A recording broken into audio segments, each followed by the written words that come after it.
In 1994, Lotus put its faith and its future in a revolutionary new sports car. Developed in record time on the tightest budgets, it would showcase technologies which could revolutionize the automotive industry. This is the inside story of Project M111.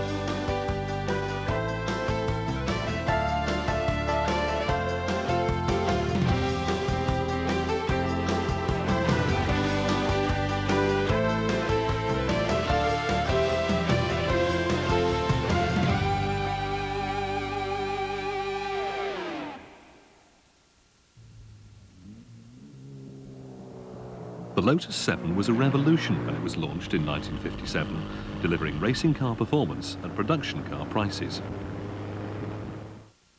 It's become an icon, an enthusiast's car, the epitome of high performance achieved through lightweight rather than sheer power.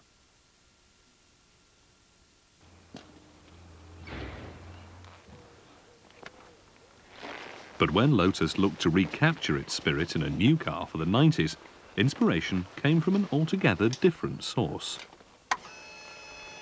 I don't treat it at all as transport. There's nothing to do with it.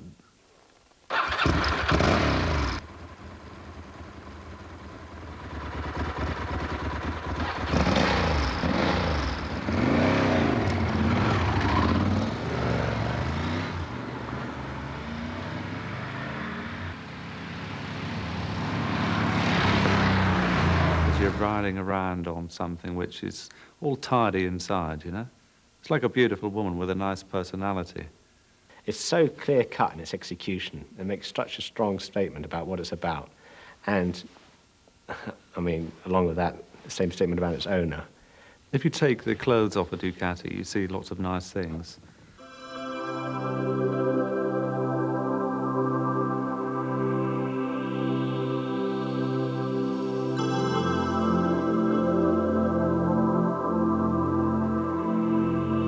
They are the best, no doubt about it. They've got a great racing history, and they look fabulous. And they've got a real sort of jewel-like quality about the way put together.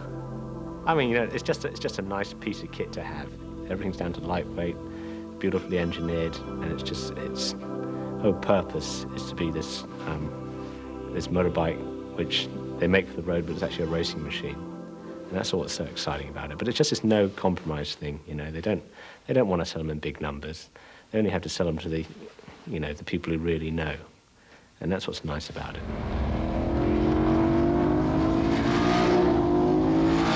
It's very nice to have the same bike as your friend. They are very similar, but they're not the same. Mine's got a slightly different engine, and we swap and we compare. And it's a sort of a boyish thing to do, you know, to ride around together. It's got this awesome performance, but although I don't use it, I know it's there. And it's like, I suppose it's a sort of feeling that you could have if, maybe misers have that feeling when they've got lots of money, and they never spend it, but they know it's there. Richard Rackham and Julian Thompson were to become key players in the new car project, codenamed M111. The actual link between the M111 project and the bike was something which we could immediately see what was desired from the car. And it was very, oh, this wants to be just like a Ducati, which is a bit of a toy, you know, a rich boy's toy. And just something that you just love having and love owning. That's what's important, something like that. Quality we'd like to have in a car. That's where we sort of start with this project. Lotus was founded by Colin Chapman, who was a very clever engineer and, above all else, I think, a very competitive man in everything he did. During the 1960s, Lotus was perhaps one of the most famous of racing car manufacturers, and this was the period in which Lotus's racing heritage was largely formed. And one of the cars that contributed very largely to this was a car called the Lotus 23. And what this car achieved was to take on the might of the established sports car racers from Ferrari and the major continental manufacturers, and to really leave them for dead.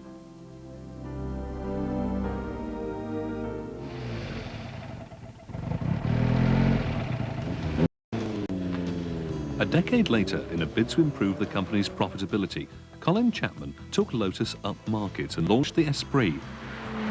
Over the last 20 years, it's developed into a powerful, sophisticated, and with a price tag of up to £60,000, an expensive member of the supercar community. In the 1980s, Lotus wanted to add to our product range, in addition to the Esprit, by presenting a smaller two-seater sports car. We identified a very substantial market for this car, and in order to equip ourselves to meet this demand, we invested a large amount of money in the engineering program and, in fact, in the production process. The Elan, in fact, was quite a successful car in terms of sales and market reception to that, but it really cost too much to make and turned out to be quite a complex car, and the market that we're aiming it for, we either had to charge a lot more money for it, or the volumes would just go down to be so small that it wouldn't be viable to do. The Elan had to fight in a market which was flooded with cheaper Japanese sports cars. It became clear to Lotus that they would never recoup their investment in the Elan, and in June 1992 made the decision to stop production, which meant the loss of 300 jobs at its factory near Norwich. Lotus was really founded on making lightweight, simple, efficient cars. And a lot of our customers were coming back and say, yep, the cars you make now are fine, they're okay, but what's happened to those original cars? We think there's still an opportunity to have those. We would like to buy such a car. We'd like to buy something that we can go and drive on a circuit or do a hill climb or a sprint with, which is not going to cost us too much money, is not too complicated to look after. Is there any possibility to make such a car?